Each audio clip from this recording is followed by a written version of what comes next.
Nidadavolu assembly నియోజకవర్గానికి జనసేన మనకి కందుల దుర్గేష్ గారిని గెలిపించిన వెంటనే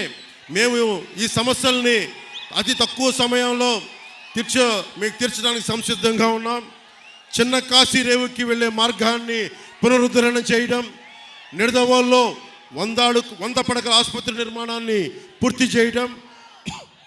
నిడదవోలు పట్టణంలో మనం ఎదుర్కొంటున్న డంపింగ్ యార్డ్ సమస్యని అత్యంత తక్కువ కాలంలో పరిష్కారం చేయటం, గోదావరి జలాల్ని నిడదవోలు పట్టణ ప్రజలకి అందేలా చర్య తీసుకోవటం, స్వచ్ఛమైన నీటిని ప్రజలకు అందించడం, ముఖ్యంగా యువతకి ఒక ఇండోర్ స్టేడియాన్ని నిర్మించడం, నిడదవోలు సమిశ్రగూడెం మధ్య ఉన్న ఈ పురాతనమైన ఓల్డ్ హ్యావ్లాక్ వంతెన స్థానంలో కొత్త వంతెనని నిర్మించడం, కంసాలిపాలెం మాధవరం బ్రిడ్జిని పునరుద్ధరించడం, నిడదవోలు